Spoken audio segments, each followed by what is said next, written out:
place was because it opened up parts of my brain that I wasn't using before. But subsequently, when I got addicted to it, it was having the opposite effect. And I realized that I was medicating with it and sweeping the emotions under the rug and not dealing with it. So the best thing I did was quit. And then I got addicted to alcohol. And then I'm doing the exact same thing. And I think a lot of it is because I love music. So I'm a musician, and I feel like I depend on these things to kind of like get away from sobriety, but it's not sustainable. It really isn't. And something like having like a moral guideline, like a religion, could be a way of like keeping me on the straight and narrow. Sorry, what's your name? Joe. Joe, yeah? Yeah. Or like a cup of Joe. yeah, like this. What was your name? My name's Zishan. Zishan, yeah? Zishan. Cool, man. So Joe. All right, Joe, you raised some very good points, and I noticed that even when you're articulating yourself, you're not loading your language. So you're saying, I feel like I depend on this, or maybe I use it. It's very good that you're somewhat conscious that these addictions or your kind of temporary state is not your reality. Right. It's not you. Yeah. Like you are the sky. These things are like the clouds, like they're passing. Yeah, and that's a very, very important and healthy distinction you've made. Because a lot of people, Joe, what they do is they say, I'm a drunk, I'm an alcoholic, I'm this or I'm that. They make it a part of their identity. Right, and then there's like they are out of they don't have any control over their reality. Because they feel it's them, isn't it? Very good, exactly. Because if you've detached it from yourself, there's more hope now of you doing something to that periphery. Like a mouse on a computer, it can be plugged out, can be put back in. Yeah, exactly. So these are peripheries. I guess if you see yourself similarly like a computer, and these things are just being plugged in, a USB is plugged in, then you can safely remove it, and that sort of thing, which is very good. And also you've linked it to having some sort of code, because Joe, that's exactly what religion is. Yeah. I used to be really like atheist, you know. I was like, oh, F religion and all this, and then I realized, I started looking at the world around me, and I was like, well, look, where's our values? There's a reason why there's been these religions for such a long time, because it works. Yeah. We need it, without a doubt. Yeah. 100%. Even when you look at the studies, there's a study by Timothy B. Smith. Okay. There's another study by Brian Johnson. In fact, they've compiled over 200 studies to show that if a person adopts a religion, they have less depression, less dependent on drugs, less suicide, more generosity. So these are studies, not just of one paper, two paper, hundreds of studies compiled together to reach these conclusions. Yeah, so we've of course established that, you know what, we do need religion. Yeah, without religion, it's like, you know, when you get these flat packs from IKEA to build a shelf. Yeah, it's like not having the guidelines to build it up. Or it's like going to the gym and not having like like a plan, like what you're gonna do. I remember the first time I went to the gym. Bro, you should have seen me. I was flipping all over the place. Yeah, exactly. Didn't know how to use the machines. Exactly. In the end, I had to look at the little sticker they've got on the machine. Be like, okay, that works my triceps. Yeah. And then just doing it, bro, I look like a mug, an absolute class A mug. And then, so you've got instructions there. They were a blessing in disguise. Then I started looking at other people. Then Ali came and he was like, look, I'll meet you once a week, I'll show you how to do it, get a plan, blah, blah, blah. So that same logic, if you fit in with religion, you got the book, which is the instruction manual. Then you've got the prophets, and the prophets are an example. So sometimes, you know, like I'm seeing something on the IKEA, you know, flat pack, and I'm like, what? How do I put that screw there? Like, I don't know. I missed a step. If someone's there going, no, put that one over there. Okay, now you're gonna need two people. Bring that person in. Right. So helpful. Because it's like, it gives you, having like some kind of like a source of guidance personified, it helps, doesn't it? 100%. Because if you're just getting guides from some kind of empty non-entity, then you're not going to take reverence from the advice that you get given. All right, Joe. Now you tell me, out of the holy books that are there, from the Abrahamic faiths, from the faiths that have the highest adherence, which book do you think that the claimants, the adherents, claim it has not been changed even a dot? Well, I mean, we're definitely not the Bible, because King James, he messed that one up, didn't he? But one thing I will say, I would like to be able to, if I do enter religion, I would like it to be not so conclusive to one faith. Like, I would like to do, but you may not agree with that. You may be on this kind of thing, but if you have to choose a specific path and a specific set of guidelines. But what I would love to be able to do is extrapolate what I like the most from all different religions, and then just kind of like synthesize my own ideology. Joe, that's a very clever thing. In fact, it's so clever that God's done it for us. Okay, in what? In the form of the Quran? Yeah, because think about it, Joe. You had, I mean, if we were to rank the three Abrahamic religions, you had Moses who came first. Out of the three Abrahamic religions, and Moses brought the Torah, also known as the Old Testament. I'm half Jewish, so I know about that. There you go. So that was relevant for that time. Then, as you've acknowledged, that the Bible was changed, including the Old Testament. So you know now that it's not fair for the people that are going to come after that. And plus, that Bible now is not necessarily relevant because humanity has moved forward 500 to 1,000 years. Then we got Jesus, God sent Jesus with the New Testament, updated guidelines, and again with another prophet to show us what to do. Thereafter, after Jesus, we believe Jesus was raised, he didn't die. He wasn't disgraced like people claim he was. He was raised to the heavens and will be sent again, as do all three Abrahamic faiths. And then after he left, then we know that the Bible was changed. You can check John chapter 7 verse 53 right at the bottom. It got changed a lot. It got changed a lot. In fact, even in the printed versions, at the bottom it says this was added by a scribe. It does, It tells you at the bottom. In a preface it says it's no secret. People know it's been like new editions have come. Exactly. Like that the Bible was very old, you know what I mean? So it's been changed a lot. Exactly. And then of course there was Prophet Muhammad, and that was just like, I think that was but think about it though, of the medieval times, wasn't it? But think about it, Joe. Jesus himself says, I was sent to the lost sheep of the house of Israel. He spoke their language. He continued the law of Moses. So Jesus didn't claim to come for everybody. However, then of course when Jesus was raised and the Bible got changed, then God sent the final testament, which encapsulated all of the previous books. Right. Because if you look at the 6 themes of the Quran, they are themes that are covered in the previous books also. In fact, if you look at the prophecies of Prophet Muhammad, they are even being unraveled today.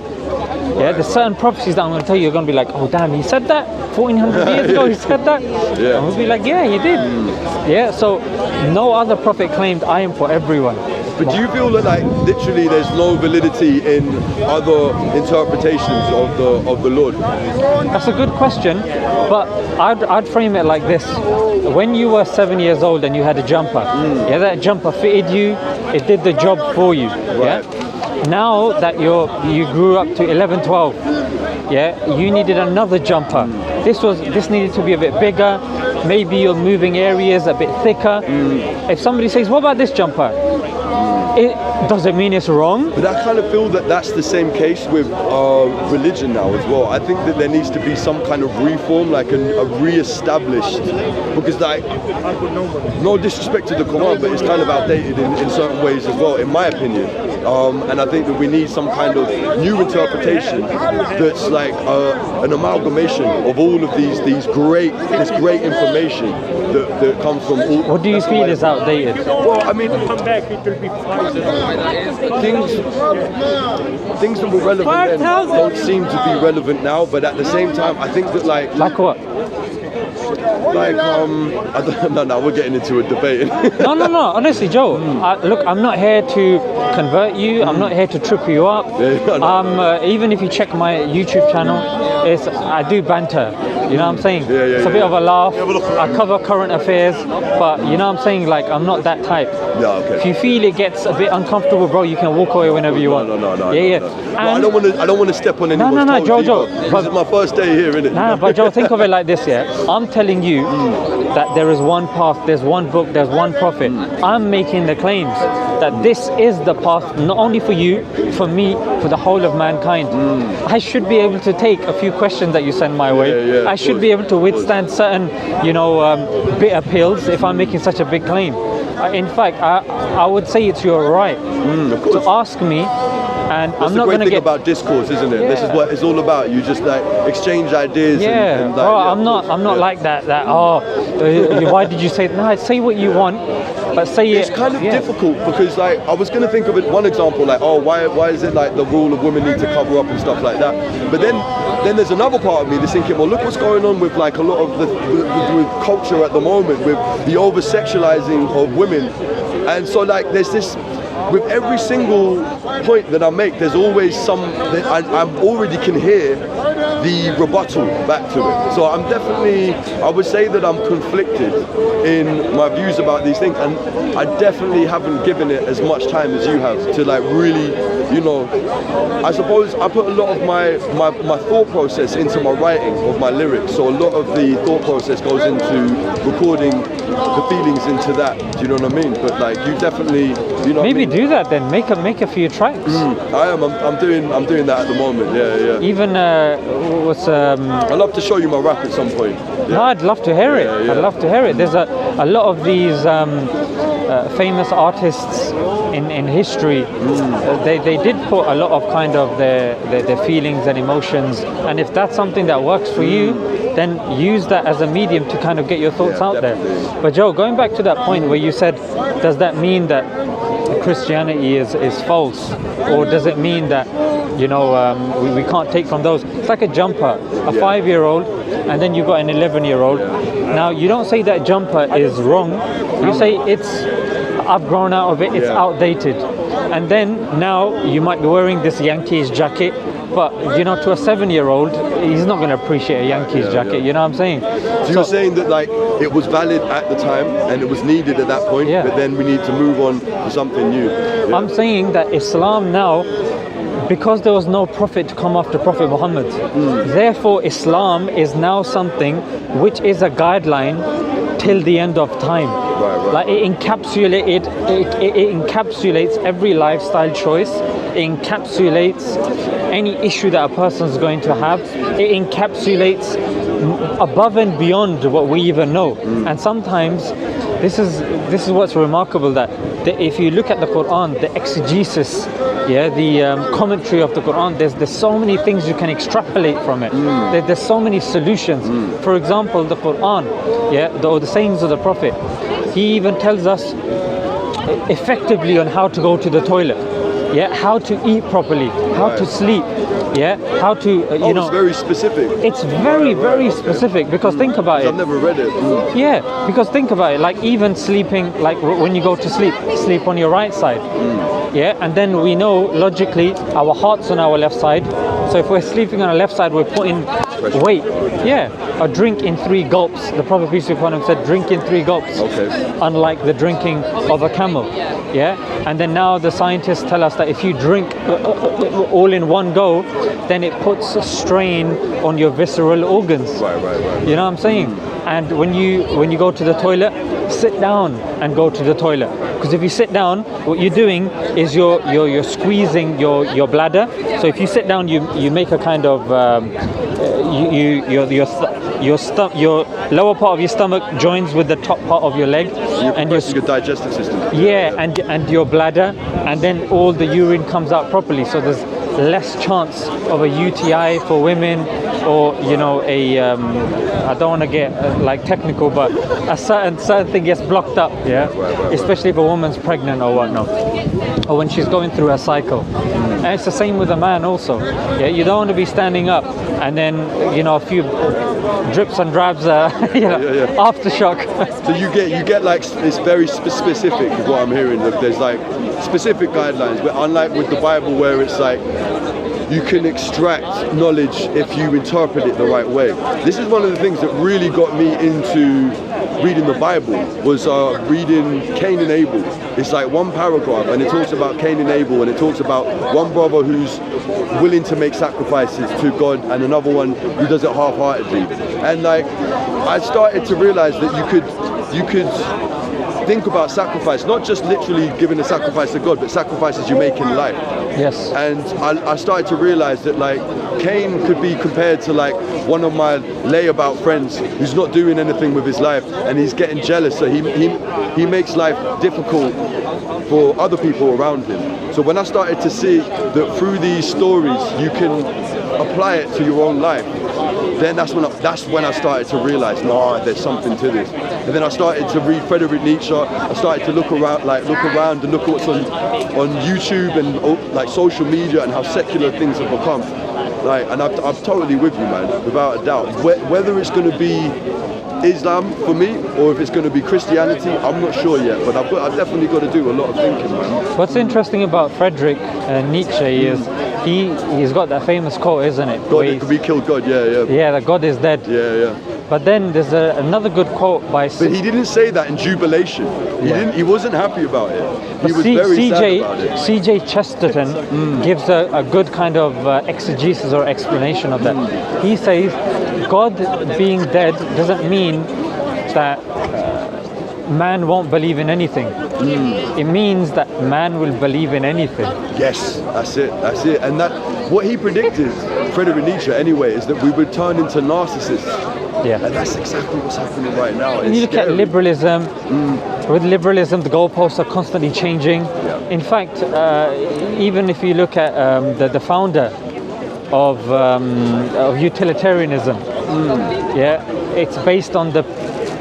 Let's face it, the liberalism principle, the crux of liberalism is based on the weight of pleasure and pain, isn't it? Yeah. If pleasure outweighs pain, then it's good. If it's vice versa, then it's bad. But religion transcends that. It says you're not doing things, and you shouldn't do things just for pleasure. In fact, as Muslims, we have something called niyyah, or intention, which is you do something only for God. So that's the beauty of it, isn't it? Because it's like it gives you an opportunity to worship something higher than you, like something. There's got to be something that you're divisible towards. Wicked. That's exactly. It. Exactly. Because if you're just doing it, living life for yourself, then you just become a narcissist basically, and that's what's going on around us. We're seeing this. I mean, have you seen the new Batman? No, I haven't. No. If the trailers come out, what DC is known for making very dark movies when it comes to their characters, but I mean, it's interesting to see how certain reboots are becoming more darker.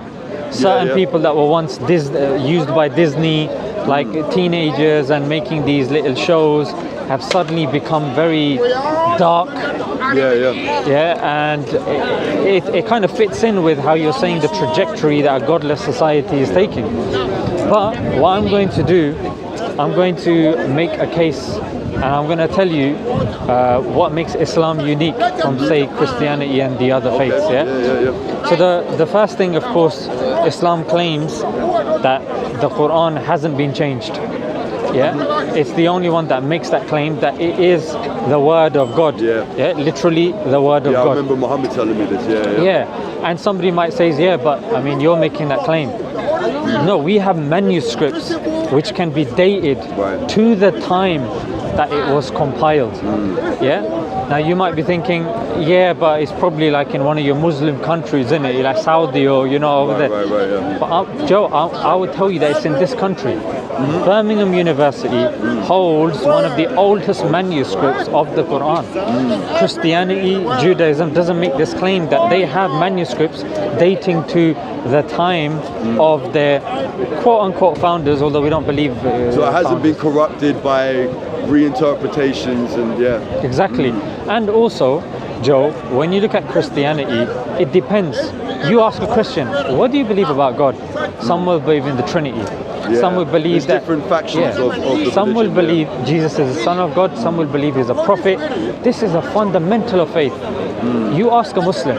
Yes, we may disagree about other things, but our fundamental creed, you ask any Muslim, 5-year-old, 10-year-old, 20-year-old, 50-year-old, Somali, Lebanese, French, they will all say, we believe God is one, and we believe the final prophet is Prophet Muhammad.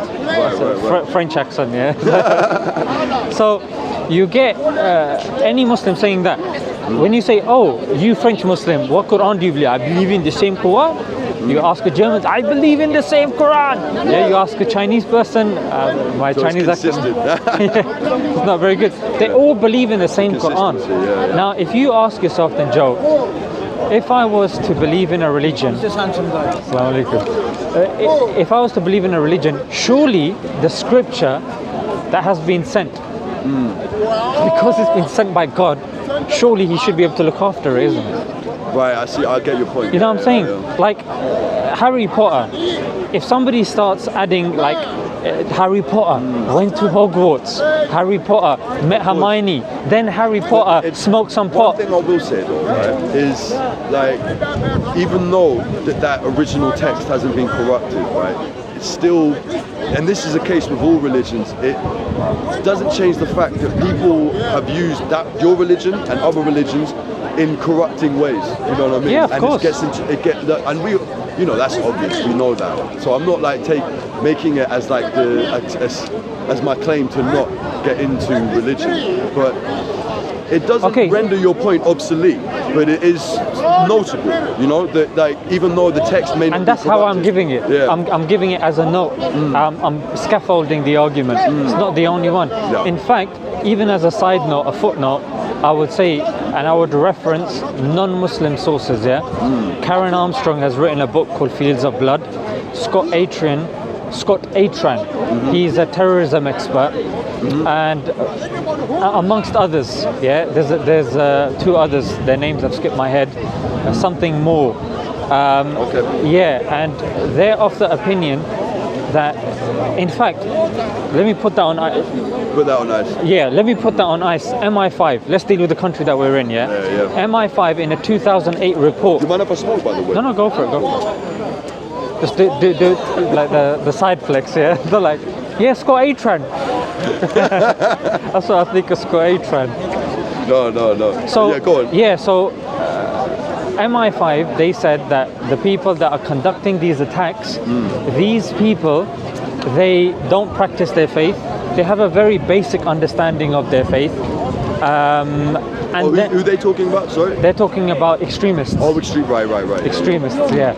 And then if we look at Scott Atran and Karen Armstrong, Karen Armstrong's of the opinion that most of these attacks done by whichever religion, these are done mostly for geopolitical reasons. Yeah. Scott Atran also says that the motivation for these people isn't usually religion. Yeah, these are experts.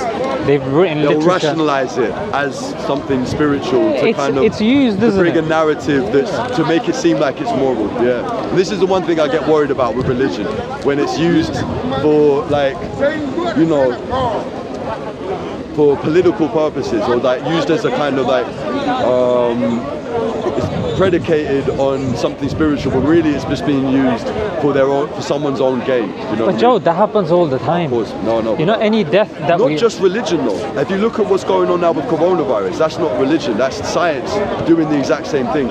So this is one thing I say to people. They say, oh, religion, look what it does, it just corrupts people. Look, human beings will do that no matter what. They use football. Football gets used. Yeah, you know, certain countries are buying certain clubs Yeah. for whatever reasons. You'll get certain events being used, certain charities get used. In fact, the British, when they used the East India Company, yeah, to go to India for trade, and then ultimately they took over. Yeah, but the point is, anything can be used. Yeah. But just because it gets used, if, for example, Joe, if a country says Class A drugs are wrong, yeah, but somebody does a Class A drug and they die, yeah, are you gonna blame the country or are you gonna blame the person? Blame the person. Yeah. That's exactly what it is. Yeah. Like, religion doesn't condone these things. However, if you look, for example, I'll just give you 3 things to research. Yeah, one's the Sykes-Picot Treaty, or Sorry? Sykes-Picot. Sykes-Picot. Sykes-Picot. Sykes-Picot. Okay. Yeah. Right, So when you get home, check it up. Right. Sykes-Picot is when the Ottoman Empire, which was an empire of I know the Muslims, Ottoman. yeah, when that collapsed, the British, the French, and I think it was the Russians. It collapsed in World War One, didn't it? World War II. World War Two, right? Yeah, right. yeah. And that was a big empire from Turkey, wasn't it? It was, yeah. And then what happened was the Middle East literally got carved up. You take this, you take that, we take this, we take that. Yeah. And then if you look at the Berlin Conference, Africa, it was similarly Europe. They call it, like, there's a picture in one of the newspapers, Africa's depicted as a cake, and you've got these leaders just taking a slice. Yeah, and now if you look, certain wars that have been happening in Africa for a very long time, yeah, it's because there's dispute about the borders that have been literally drawn on. We'll take this, all right, you guys take it. Even Belgium, who were the weakest, they came and they got a portion of it as well. Yeah, so the thing is, now the borders that we have, Joe, are actually a lot of the things that we see nowadays can be traced back to those days. Right, And yeah. it is, and that's why you've got professionals like Karen Armstrong saying, look, these are linked to geopolitical reasons.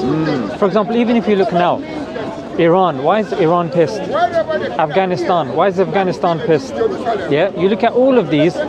In fact, you can name any country and I can link it to a geopolitical thing that happened post World War II. Right, yeah. Post World War II. There's a reason, mate. But the thing is, it's difficult to rally people around nothing. You know what I'm saying? It's easy to rally people around something that's already established. If you're doing your job, it's like Pepsi. Rather than spending millions of pounds, they just get Messi on there. Because a lot of that marketing's already been done on Messi. You stick Messi on there, boom, like, he's done half of our job. It's a clever marketing technique. You want to get your country back, or you want to get this political issue. Why not use something that's already established? But then, mate, that's where people then need to think objective. That's where education comes in. You can take liberalism and link it to Napoleonic Wars. You can take something like socialism and Marxism, which inherently or on paper seems very simple. Very good, yeah. But in reality, it didn't work. It didn't. But I get into big arguments with my mum about it because she's like a communist and like she's very like radical left. I'm not saying that I'm right wing at all, but like I try to, and then I think this is my view in general with everything. I try to kind of just say, not really have a stake in any position and kind of just stay in the centre. Probably like centre left. But I find what I don't like is when people get too extreme, and this is what we were talking about before, because it always comes down to people will rationalise their actions using radical ideologies, basically, and that's what we've got to be. We've got to be cautious of. But Joe, what we do then, and that's why I'm here defending Islam, not the adherence to Islam. No, It's like with anything, you got nutcase vegans, you got nutcase meat eaters. There's nutcases everywhere. But the thing is, that's the thing. It doesn't just happen with religion, like we were saying before. Like radicalism is happening right now with people with vaccines, the mask and everything. That's not religion. That's science, isn't it? So anything can be dogmatic and monolithic. So So going back to the argument, number one, my first criteria is the Quran. If we're claiming it's from God, the Quran is the only one that makes the claim. It hasn't been corrupted, hasn't been changed, and the core belief is the same no matter what sect you follow. One God, Prophet Muhammad, peace be upon him, is the final messenger. We believe in the prophets, the angels, Amtu billahi wa malaikatihi wa kutubihi, the books, the angels, wa rusulihi wal yawm al-akhir, the day of judgment, all good and bad is from Allah, destiny, etc., etc. We got 6 articles of faith. Every Muslim will accept this. But when you ask a Christian, it's different. Like last week a Christian was telling me, the New Testament. Do you get into big debates with Christians here?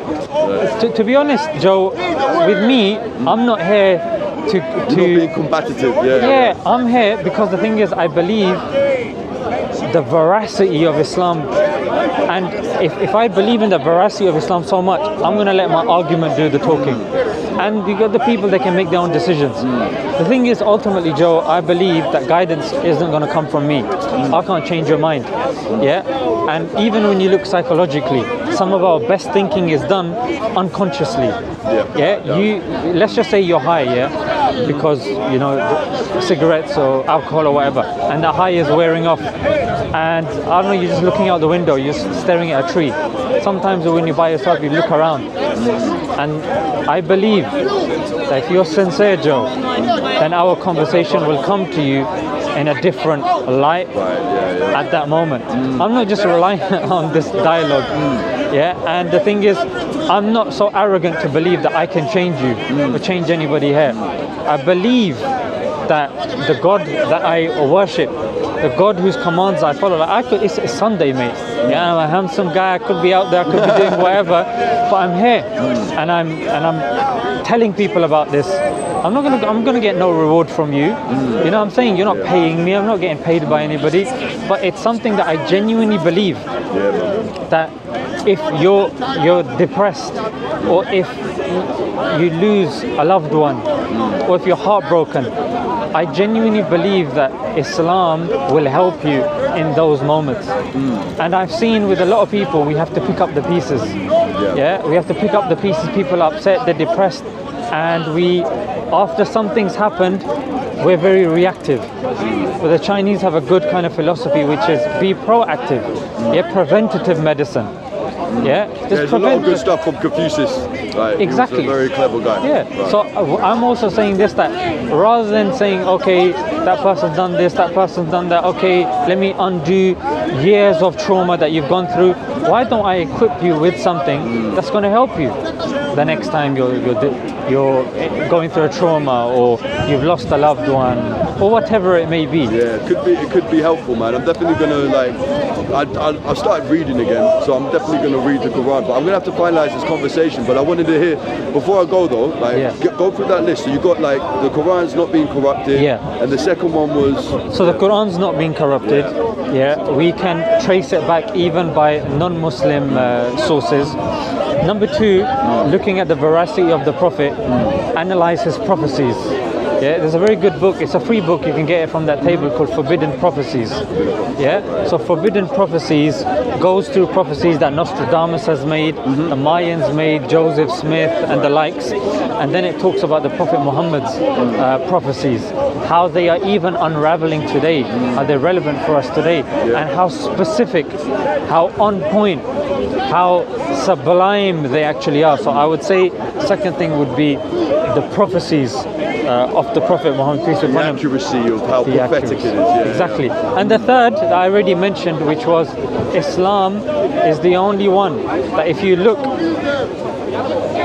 actually gives you a practical instruction manual. Specific. How to go to the toilet, how to communicate, how to distribute inheritance. So the laws are very specific. It's not shrouded in certain narratives that you need to interpret in order to understand. It's much more literal in terms of how to live by it. Just say I'm a Christian, I would question those assumptions. Look into it by all means, absolutely. But but look into it with an open mind, because I would dispute the fact that it hasn't been corrupted. Okay. Having done research, I would say that there is corruption within it. So be prepared to question as well as look into it. Well, no, but one point I made is that, like, even if something. But do you want to give maybe the evidence for corruption? Otherwise, Sorry? do you want to maybe back up your claim of? We did discuss Yeah, that I- earlier about like the fact that interpretations of anything Which I means suppose it it can depends be what we mean by corrupted. corruption. I suppose. Yeah, Yeah. yeah. So those are a few things. No, it's all right. Yeah. Was there? So yeah, in terms of prophecies, in terms of preservation, in terms of relevance in our lifestyle, in terms of comprehensiveness, in terms of practicality. Yeah, the Quran stands head and shoulders, and Islam stands head and shoulders above the other religions. Okay. Yeah. So just definitely be Just worth consider as well that Well, I don't have a standpoint, Yeah, no, but sure. my view is that, like, I think there's validity in. Yeah. I don't really have a standpoint, so I just want to hear what people have to say. Yeah, of So, course, yeah. yeah. Just on that, you want to hear what people. This has to be the most softly spoken group ever. Can you guys? my son Isa, we're from miles away. He was like, I can't hear anything, Dad. Please, sorry, carry on. Yeah. I'd say if yes, Islam is a noble religion, but I would say as a Christian, it's not about being religious, it's about having a relationship with God, and that's made possible through what Jesus Christ has done. Religious people don't go to heaven, forgiven people go to heaven. And we need to ask, where can we find forgiveness? And to me as a Christian, it's only found at the foot of the cross of Jesus Christ, who shed his blood for us. So that's what I would say. And although, yes, look into it, everything may seem to have validity, Jesus has a picture of a broad road that leads to destruction, and alongside it a narrow road which leads to life. And he says few will find it. So also the Bible says there's a way that seems right unto man, but its end is destruction. So we can be sincere in following something, but sincerely wrong. So that's why truth is important. That's why it's important to have these discussions, and it's good. Good. Yeah, man. Yeah. But then, I just wish that I like the both ideas, Christianity and Islam. I would like, what I want to do is kind of like extrapolate. This is what I would like to do in my lifetime in terms of my spiritual realization. I want to be able to extrapolate. I know this doesn't work for you guys because you both have this thing. It's like this way or no other way, right? But I want to be able to extrapolate what I like from both faiths and synthesize my own ideology, basically. This is why I'm enjoying listening to both of you, so I can, take on board what you both have to say, and then you'll probably see it as a mutation, but for me it's like my own truth, But Joe, I guess one thing that I would say is Quran is a synthesis of all the scriptures and all the prophets that came before anyway. For example, the Quran has a chapter on Mary. It talks about Jesus. It talks about the prophets. Well, it's definitely newer than Christianity. It started much later on in the medieval times. And Islam, unlike Christianity, of course, I mean, we had a discussion. I don't want to put you in an awkward position where he then says something and then I have to give a response to that, because then people will say, oh, how come you didn't respond to that? But I don't want to I know you're in an uncomfortable position where you're trying to be nuanced.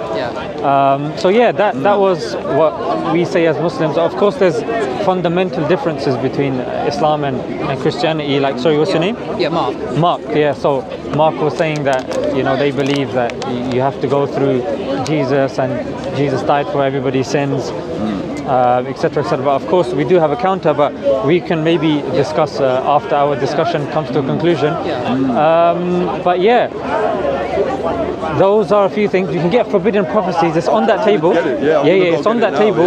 It's free, so just grab that. I'm gonna grab that for sure. That's definitely worth looking into. You've got the Quran already. It's great. Now that I lost my phone, I'm reading books again. It's great. So like I was glued to my screen, and man, it's pleasure meeting you both. Man. What's your name again? My name is Zishan. Zishan, and yours is Mark, Joe. Alongside that, could I give you a Gospel of Luke? Yeah, definitely. And the Luke, for sure. Say pray.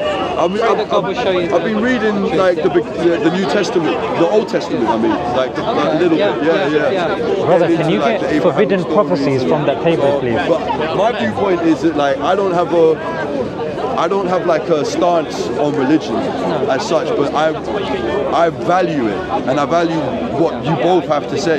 You know what I mean? And I know that might sound like I'm an agnostic, but I just want to. Yeah, that's where I'm at the moment. Yeah, but I'm gonna read that Forbidden Prophecies. I've got the Quran as well. I got it off someone else. Yeah. Yeah, man. So It's a really good book. It's a really good book. Right, Check okay. it. Yeah. Cool, man. Pleasure to meet you. Nice to meet you, Joe. Man. I'll be here, and not next week, maybe the week after next week. Okay. No, Yeah, I'm definitely going to come very regularly. So I'll probably see you guys again. Sounds man. good. No doubt you guys are going to get into it. Just a discussion. Just a I discussion, might sharing come back ideas. and observe in a bit. Yeah. Yeah, Cool. sounds good. See you in a bit. All right, Mark. Yeah. So I think the first point was about the Quran you were sharing with your friend. I think for me as a Christian, I became a Christian at university. I studied religious education, and then I had to teach the Quran for A level. So I did read the Quran then at that time. Didn't read it then for quite some years, but in recent years I've come back to reading it. I suppose my difficulty with it is that it claims to confirm that which has gone before, the Torah and the Injil, and yet when I read it, it doesn't confirm. It seems to conflict and contradict with what has gone before. So I think that's one of my major difficulties when coming back to read.